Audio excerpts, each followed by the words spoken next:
Hello बच्चों। आज हम बात करेंगे चैप्टर 10, जो 7वीं क्लास का चैप्टर 10 है। आपका किताब का नाम है सामाजिक आर्थिक और राजनीतिक जीवन। तो इसका हेडिंग है चलो ये मंडी घूमने।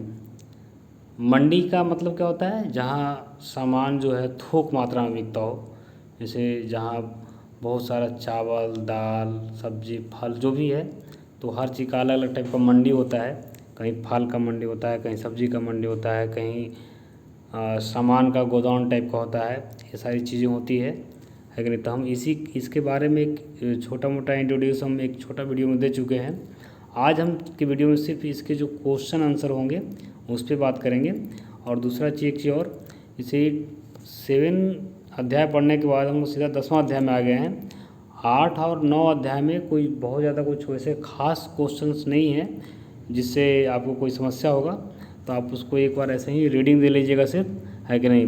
बाकी इसका आंसर राइटिंग जो है ज़रूर कीजिएगा। इसमें काफ़ी इम्पॉर्टेंट क्वेश्चन के आंसर हैं जो आपको आगे भी काम देंगे, 9th में 10th में, इसके अलावा बाद में भी। तो इसलिए इसको थोड़ा सा क्वेश्चन आंसर को ध्यान दीजिएगा। तो पहला क्वेश्चन है, बिहार के प्रमुख कृषि उत्पादों का वर्णन करें, है कि नहीं। तो कृषि उत्पाद, क्योंकि देखिए मंडी की बात चल रही है ना, तो मंडी में जाहिर सी बात है क्या बिकता है? कृषि उत्पाद बिकता है। तो हम इस माध्यम से ये भी जान लेंगे कि बिहार के कौन कौन से कृषि उत्पाद हैं। जाहिर सी बात है जब बिहार की मंडी की हम बात करेंगे तो बिहार में जो कृषि उत्पाद होगा उसी की बात करेंगे ना। तो सबसे पहले हमको जानना क्या है कि बिहार में कौन कौन से कृषि उत्पाद हैं होते हैं जो प्रमुखतः मेनली, है कि नहीं। तो हम बात आगे इसका देखिए हेडिंग देंगे, थोड़ा पृष्ठभूमि बनाएंगे कैसे कि जिस प्रकार भारत एक कृषि प्रधान देश है उसी प्रकार हमारा बिहार भी एक कृषि प्रधान राज्य है। बिहार के भौगोलिक विविधता के कारण यहाँ कई प्रकार की फसलें उगाई जाती है जो निम्नलिखित है। इतना आगे हम क्या देंगे, पृष्ठभूमि बनाएंगे इतना लाइन 4 लाइन से। इसके बाद हम बारी बारी से जो भी फसल है उसका हम वर्णन करेंगे। जैसे पहला है चावल।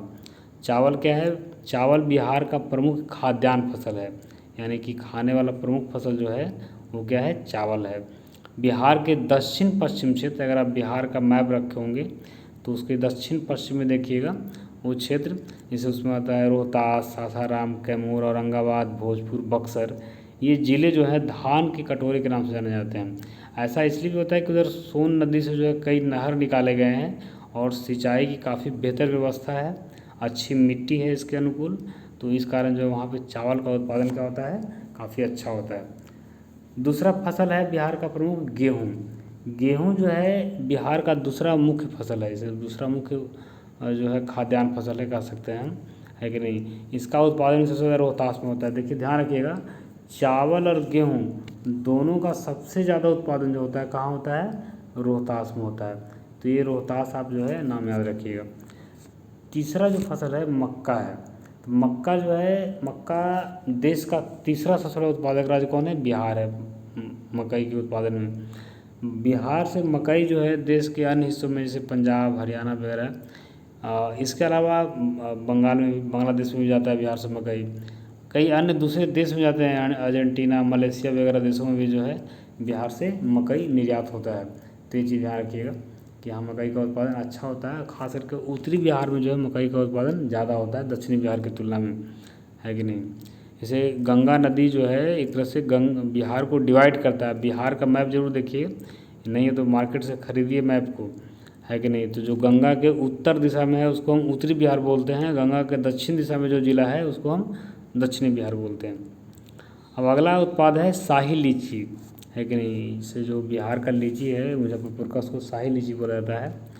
तो भारत का कुल लीची उत्पादन का 80% जो है बिहार में होता है। ये चीज़ बहुत इंपॉर्टेंट चीज़ है कि जितना भी देश में लीची का उत्पादन होता है उसका 80% कहाँ होता है? बिहार में होता है। और उसका प्रमुख जिला कौन है? मुजफ्फरपुर है कि नहीं। तो ये चीज़ आपको ध्यान रखना है। लीची को तो हम वैसे खाते ही हैं, इसके अलावा लीची को प्रसंस्कृत कर करके हम उससे जूस, जैम, जेली, मधु वगैरह इत्यादि बनाया जाता है और उसको फिर अधिक दामों में बेचा भी जाता है कि नहीं।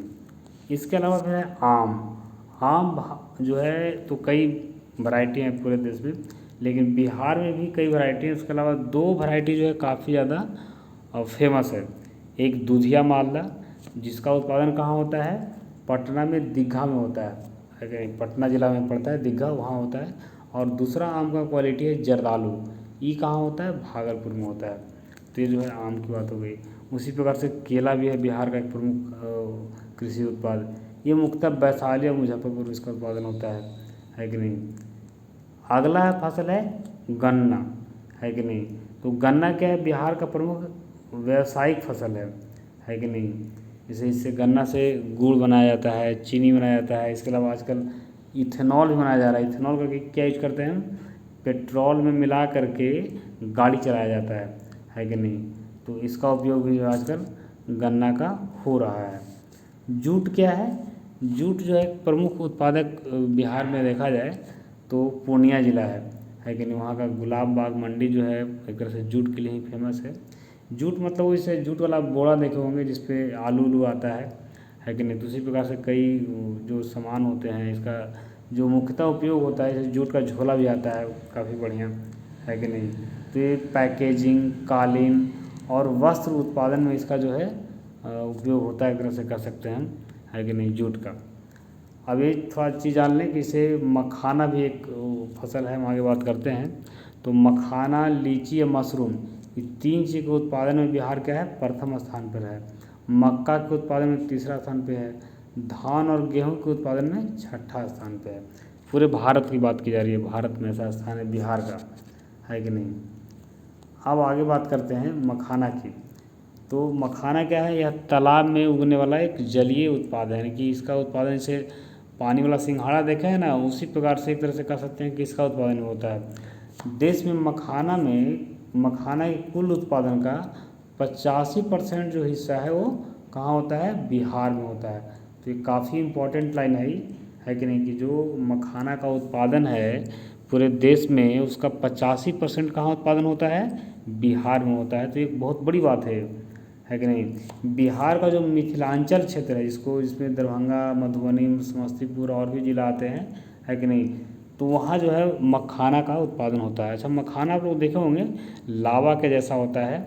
तो एक्चुअली क्या होता है कि लावा उसको भूना जाता है, आगे वो बीज के रूप में जो है पानी में से निकाला जाता है और उसको फिर सुखाया जाता है, फिर उसको भूना जाता है। वो काला काला जो है, आपको इसे आप कह सकते हैं कि इसे आप रेड़ी देखे होंगे, है कि नहीं। कुछ मान के चलिए कुछ हद तक उसी टाइप का, है कि नहीं।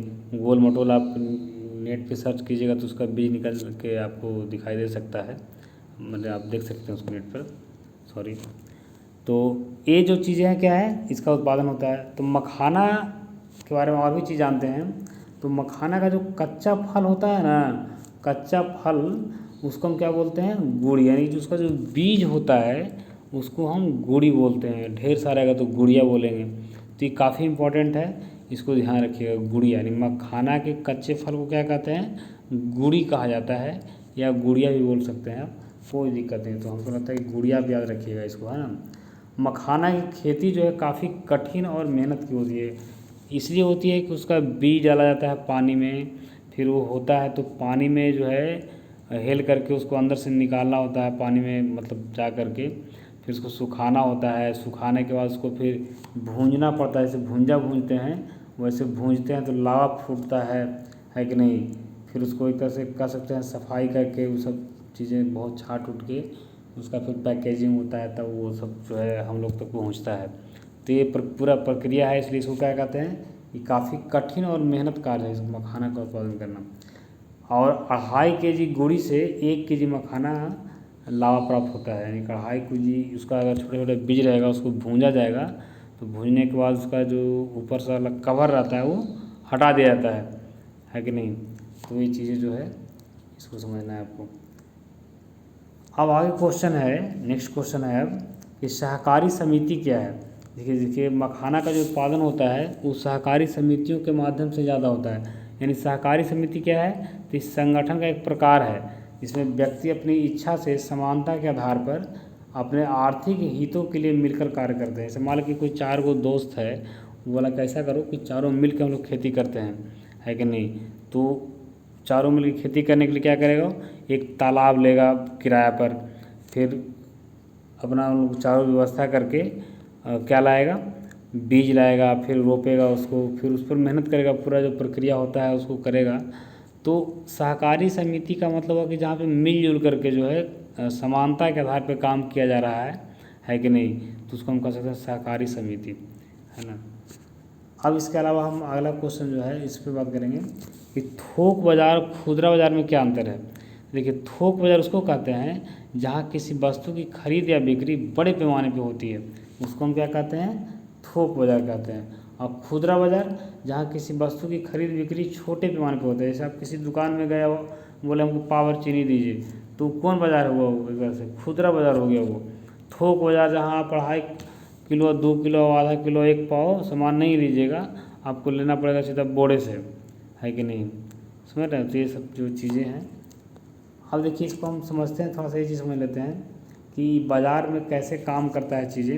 जैसे मान लीजिए कि कोई किसान है, वो गेहूं का उत्पादन करता है, लेकिन क्या करता है, गेहूं का उत्पादन करता है। किसान फिर जो है अपना गेहूं जो है स्थानीय छोटे व्यापारी को दे देता है, जो को उसी गांव के आसपास कोई व्यापारी होता है, उस पर विश्वास होता है, तो अपना जो प्रोडक्ट है यानी कि गेहूं है वो किसको देता है, किसान जो है स्थानीय छोटे व्यापारी को देता है। फिर वहाँ से कहाँ जाता है वो स्थानीय मंडी के थोक व्यापारी के पास जाता है, और वो जो है उसके बाद फिर शहर के जो थोक विक्रेता होते हैं जैसे उसको दिया जाता है, और वहाँ से फिर खुदरा विक्रेता खरीदता है, और उसको बाद फिर जो है वहाँ से उपभोक्ता खरीदता है। उपभोक्ता का मतलब जो पाव भर 1 किलो 2 किलो लेने वाला है उसको हम उपभोक्ता बोलते हैं, कंज्यूमर बोलते हैं। तो ये एक प्रक्रिया होता है हर चीज़, हर फसल का, है कि नहीं। आगे क्वेश्चन बात करेंगे नियंत्रित मंडी क्या है। जो देखिए, मंडी से एक नियंत्रित मंडी होता है, तो उसमें क्या होता है कि जिस मंडी में किसानों को अपने उत्पाद को खुली नीलामी द्वारा बेचने का मौका मिलता है। जैसे आप मान लिया जाए कि आप 20 केजी टमाटर लेके गए मार्केट में, है कि नहीं, वहाँ पे टमाटर आप रख दिए, और उसके बाद उस टमाटर पर नीलामी किया गया।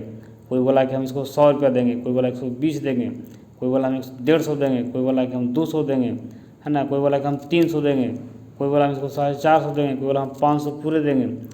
तो इस प्रकार से क्या होता है कि उसका दाम जो है बढ़ता है कि नहीं। तो नियंत्रित मंडी में क्या होता है कि जब मंडी में किसानों को अपने उत्पाद को खुली नीलामी द्वारा, माने कि सीधा बोली लगा करके बेचने का मौका मिलता है, और किसान अपने उत्पाद पर उचित मूल्य प्राप्त करता है, इसे सरकार द्वारा चलाई जाती है। मतलब जो नियंत्रित मंडी है कौन चलाती है, सरकार चलाती है कि नहीं। तो इस स्थिति में किसान को क्या होता है, उचित मूल्य मिल जाता है, जो उसका लागत लगा उसके अकॉर्डिंग जो है मूल्य उसको मिल जाता है। अगला है क्वेश्चन कि न्यूनतम समर्थन मूल्य क्या है। देखिए, न्यूनतम समर्थन मूल्य जो है इसी को इंग्लिश में कहा जाता है मिनिमम सपोर्ट प्राइस, यानी MSP, है कि नहीं, MSP। ये है क्या, तो वह मूल्य दर, मूल्य भी बोल सकते हैं या दर भी बोल सकते हैं, जिस पर सरकार किसानों से क्या करती है, फसल खरीदती है कि नहीं। यानी कि उस दर पे जो सरकार है किसानों से फसल खरीद लेती है, और वो ऐसा नहीं कि खरीदती है कम दाम में, तो जो उसका लागत होता है उसका 1.5 गुना देती है। यानी यह किसानों के उत्पादन लागत का 1.5 गुना होता है। जो सरकार मान लें कि आपको 1 केजी चावल खरीदने में 20 रुपया खर्च हुआ है कि नहीं, समझ रहे बात को। तो सरकार जो है उसका मूल्य तय करती है 30 रुपया, है कि नहीं, सरकार आपको 30 रुपया देगी, सिंपल बात है। अगला क्वेश्चन जो है कि बिहार में फल संस्करण आधारित उद्योग लगाने की क्या क्या संभावनाएं हैं। तो सबसे पहले तो हम इसमें क्या जानेंगे कि फल प्रसंस्करण जो है उद्योग है क्या, इसको जानेंगे। उसके बाद क्या क्या संभावना है उसको जानेंगे। तो हम आगे जानेंगे फल प्रसंस्करण एक ऐसी प्रक्रिया है जो फलों को जैम, जूस, जेली आदि में परिवर्तित करती है। यह एक जो है उद्योग का ही हिस्सा है कि नहीं। जो खाद्य प्रसंस्करण जो है उसको कहा जाता है खाद्य प्रसंस्करण उद्योग हिस्सा है, जिसमें प्राथमिक कृषि उत्पादों को प्रोसेस करके उसका मूल्य बढ़ाया जाता है। जैसे मान लें कि 1 केजी आम है, और 1 केजी आम को आप अचार बना दिए, है कि नहीं, उसमें मसाला तेल वगैरह डाल करके। तो 1 केजी ऐसे कच्चा आम का दाम मान लें 20 रुपया था, लेकिन अब 1 केजी आम से जो अचार बना है उसका दाम जो है 300 रुपया हो गया है कि नहीं। तो ये है मतलब फल संस्करण के फ़ायदे, उसकी ताकत, है कि नहीं। अब आगे जो है इसमें हम कंक्लूजन लिखेंगे कि बिहार में कंक्लूजन नहीं होगा, अभी उसका उत्तर होगा। पहला तो पृष्ठभूमि उसका दिए हम, है कि नहीं। अब आपका क्या क्या संभावना है, तो संभावना क्या होगा, जो बिहार में उत्पादन होगा उसी पे संभावना होगा ना। तो बिहार में उत्पादन क्या होता है, आम होता है, केला होता है, लीची होता है, ईख होता है ना। तो बिहार में फल प्रसंस्करण आधारित उद्योग लगाने के लिए कच्चे माल की उपलब्धता पर्याप्त है, जैसे आम, केला, लीची, ईख इत्यादि। इन फलों पर आधारित फल प्रसंस्करण उद्योग लगाने की काफ़ी संभावनाएं हैं, है कि नहीं। इतना आप लिख दीजिएगा तो आंसर सुटेबल हो जाएगा। इसके लाभ क्या क्या हैं खाद्य प्रसंस्करण उद्योग के, तो इससे क्या होता है कि महिलाओं को रोज़गार मिल जाता है, स्वरोजगार। जैसे कोई महिला अगर अचार बना रही है घर पे, तो एक स्वरोजगार है वो, है कि नहीं। इससे क्या होता है, महिलाओं को आर्थिक सशक्तिकरण होता है ना। इसके अलावा और क्या होता है कि उत्पादन का मूल्यवर्धन क्षमता बढ़ती है, मैंने कि मूल्यवर्धन क्षमता। जैसे हमको बताया कि 1 केजी आम का दाम 20 रुपये था और अचार का दाम 200 रुपये किलो हो गया, तो उसका मूल्य में वृद्धि हुआ है, उसी को मूल्यवर्धन बोलते हैं, है कि नहीं। और क्या होता है, कृषि उत्पादकता में बढ़ोतरी होती है। इससे मैंने किसान जो होता है उसका माल मान लिया कि बहुत डिमांड बढ़ जाएगा, है कि नहीं। जैसे मान लिया कोई आदमी टमाटर उपजा रहा है और टमाटर का जो है वहाँ पे सॉस बनाने वाला कंपनी खुल जाए, तो टमाटर का जो है दाम क्या होगा, बढ़ेगा, वहाँ पे टमाटर का डिमांड बढ़ेगा। तो उस स्थिति में किसान जो है उत्पादन बढ़ाता है, उसका आय बढ़ जाता है। फिर आपूर्ति श्रृंखला जो है कुशल होती है कि नहीं। आपूर्ति श्रृंखला इसे कहने का मतलब है कि हमको एक चैन बनाना था। जैसे उत्पादन ज़्यादा होगा तो जाहिर सी बात है कि आपूर्ति श्रृंखला क्या हो जाएगी, कुशल हो जाएगा, ठीक हो जाएगा। अब आगे क्वेश्चन है कि शीत गृहों के निर्माण से किसे फ़ायदा हो सकता है। जो शीत गृह को कोल्ड स्टोरेज कहा जाता है अगर चर्चा करें तो आगे तो हम ये जानेंगे कि शीत गृह होता क्या है, अब फिर इसको से किसको फ़ायदा होता है ये जानेंगे। तो शीत गृहों का तात्पर्य वैसे स्थानों से है जहां लंबे समय तक फलों व सब्जियों को सुरक्षित रखा जाता है। इसलिए शीत गृहों के निर्माण से फल व सब्जियों के उत्पादन करने वाले किसानों तथा इसके व्यापार करने वाले व्यापारियों को फ़ायदा हो सकता है कि नहीं। अब है कि इसका जो है हम कह रहे हैं कि किसको फ़ायदा हो सकता है कि नहीं। तो आगे इसमें है कि उत्पादन के समय इससे फ़ायदा कैसे होगा, इसको समझिए कि उत्पादन के समय फल व सब्जियों का कीमत कम होता है। जैसे हमारे टमाटर जिसमें उत्पादन होता है दिसंबर, जनवरी, फरवरी में, तो उसमें टमाटर 10 रुपये किलो होता है, फिर टमाटर 80 रुपये किलो हो जाता है। तो उत्पादन के समय फल व सब्जियों का कीमत कम होता है। यदि किसानों को अपने उत्पाद को लंबे समय तक सुरक्षित रखने के लिए शीत गृहों की उपलब्धता हो जाए, है कि नहीं, तो किसान अपने उत्पाद को कीमत बढ़ने पर बेचेगा जिससे अधिक मुनाफा होगा। मान लीजिए कोई किसान है वो टमाटर उगाया था जनवरी में और टमाटर उगा करके कोल्ड स्टोरेज में रख दिया था, अब वो टमाटर निकाल के बेचेगा 80 रुपये किलो, तो उसको फ़ायदा ज़्यादा होगा, मुनाफा ज़्यादा होगा। इसी प्रकार से हमारे कोई व्यापारी है जो भले उगाता नहीं है लेकिन जब टमाटर सस्ता था तो उसमें खरीद के वो कोल्ड स्टोर में रख दिया और उसके बाद अभी जब कीमत बढ़ गया 80 रुपये किलो, 100 रुपये किलो हो गया तो बेचना शुरू किया, तो फ़ायदा होगा कि नहीं होगा। तो उसी प्रकार से मैंने कि यदि अब व्यापारी लोग फसल के उत्पादन के समय कम कीमत पर कृषि उत्पादों को खरीद कर रख लेता है और कीमत बढ़ने पर उसे बेचता है तो व्यापारी को अधिक फ़ायदा होगा। और ऐसा कब कर पाएगा, जब कोल्ड स्टोरेज की उपलब्धता होगी, जो कि बहुत कम मात्रा में उपलब्धता है इसकी, है कि नहीं। तो ये चीज़ आपको समझना है। अगला क्वेश्चन है कि स्वतंत्रता के पूर्व, ये क्वेश्चन देखिए यहाँ से यहाँ तक क्वेश्चन है, यहाँ आपकी किताब का क्वेश्चन है कि स्वतंत्रता के पूर्व बिहार को देश का चीनी का कटोरा कहा जाता था। 1942-43 में राज्य में कुल 32 चीनी मिलें थी, जबकि देश भर में सिर्फ 140 चीनी मिली थी उसमें 1942-43 में। वहीं वर्तमान में बिहार में चीनी मिलों की संख्या जो है घट कर कितना रह गई है, 11 रह गई है, और जबकि देश भर में चीनी मिल जो है उसकी संख्या 533 हो गई है। तो एक तरफ बिहार में चीनी मिलों की संख्या क्या हुई है, कमी है, और देश भर में क्या हुआ है, बढ़ा है, यानी कि अन्य राज्यों में बढ़ा है। तो इसका क्या कारण है, ये क्वेश्चन पूछ रहा है आपसे, तो आप इसको उत्तर इस प्रकार से दीजिएगा। आगे बताइएगा कि चीनी मिल के बारे में उसका थोड़ा सा पृष्ठभूमि बताइएगा कि बिहार में आधुनिक चीनी मिलों की शुरुआत साल 1903 में तिरहुत क्षेत्र में हुई थी। बिहार में ज़्यादातर चीनी मिलें उत्तर बिहार में हैं, क्योंकि यहाँ गन्ना उपजाने के लिए ज़रूरी मिट्टी और जलवायु है, लेकिन समय के साथ बिहार में गन्ना उत्पादन में कमी आई है कि नहीं। तो ये चीज़ हो गया। अब आगे थोड़ा सा इसका कुछ डेटा हम देख लेंगे कि 1980 के दशक में देश की कुल चीनी उत्पादन में बिहार का योगदान 28% था, लेकिन अब यह घट के कितना रह गया है, 2.5%, जो कि काफ़ी चिंता की विषय है कि बिहार में उत्पादन इतना तेज़ी से घटा है कि नहीं। अब इसके मतलब घटने के क्या कारण हो सकते हैं, या जो चीनी मिलों के बंद होने के क्या कारण है, इस पर हम चर्चा करेंगे। जो क्वेश्चन का मूल पार्ट है उस पर क्या क्या कारण हो सकता है। तो कारण हो सकता है कि राजनीतिक इच्छा शक्ति की कमी, यानी जो पॉलिटिकल व्यक्ति हैं, जो हमारे नेता हैं, मंत्री हैं, उनका ध्यान इसी पे उतना नहीं है। वो नहीं चाह रहे हैं कि चलो ये सब चलते रहना चाहिए, तो वो एक्टिव नहीं है ना। जिसको कहते हैं पॉलिटिकल विल पावर की कमी है कि नहीं, lack of political will power, है ना। इसको बोलेंगे राजनीतिक इच्छा शक्ति की कमी।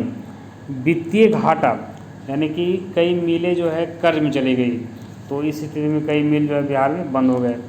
बॉयलर फटने का मज़दूरों की मौत होना, जो चीनी मिल में जो बॉयलर होता है तो फटने से बिहार के किसी चीनी मिल में कई मजदूर का मौत हो गया था, तो इस कारण भी उस चीनी मिल को बंद करना पड़ा, तो ये एक फैक्टर है। गन्ना उत्पादकों का समय पर जो है भुगतान नहीं होना, जैसे गन्ने जो किसान हैं वो गन्ना लेके चीनी मिल को दे दिए हैं और उनको बताया गया कि आपको 2 महीने के बाद पैसा मिल जाएगा, और पैसा हो गया कितना, 2 साल हो गया। तो उस स्थिति में किसान फिर क्या करते हैं कि गन्ना उपजाना ही छोड़ देते हैं और उसके जगह पे दूसरा फसल उगाने का प्रयास करते हैं। तो ये भी एक फैक्टर है कि नहीं, कि सरकार इस पर बहुत ज़्यादा एक्टिव होकर के किसानों के हित की बात नहीं की है, जिस कारण जो है सब घटनाएँ झेलना पड़ा है। मजदूरों और प्रबंधन के बीच खींचतान, यानी कि जो प्रबंधन यानी जो मिल का मालिक होता है और मजदूर के बीच जो है खींचतान होता है, ये भी एक कारण होता है। भ्रष्टाचार तो होता ही है, ये भी एक मेन फैक्टर है, इस कारण जो मिलें बंद हुई है। गन्ने की जगह अन्य फसल उत्पादों की तरफ किसानों का आकर्षण बढ़ा, लेकिन ये भी एक कारण है कि आदमी गन्ना की जगह पे जो है अन्य कृषि उत्पाद को उत्पादन जो है करने लगा, उसका आकर्षण बढ़ा तो उस तरफ मूव कर गया। आगे है कि गन्ना उत्पादन के लिए अधिक श्रम तथा सिंचाई की आवश्यकता होना, इसके लिए बहुत ज़्यादा मेहनत करना पड़ता है और सिंचाई की आवश्यकता ज़्यादा करना पड़ता है, इसलिए भी आदमी इसको छोड़ कर दूसरा फसल उगाने लगा, है कि नहीं। अब वहीं लिखेंगे हम कि वहीं दूसरी तरफ देश में गन्ना उत्पादन के साथ साथ चीनी मिलों की संख्या में बढ़ी, जिसमें उत्तर प्रदेश, महाराष्ट्र एवं दक्षिण भारत के राज्य जो है गन्ना उत्पादन में उसका जो बढ़ा है, उसका क्या कारण है।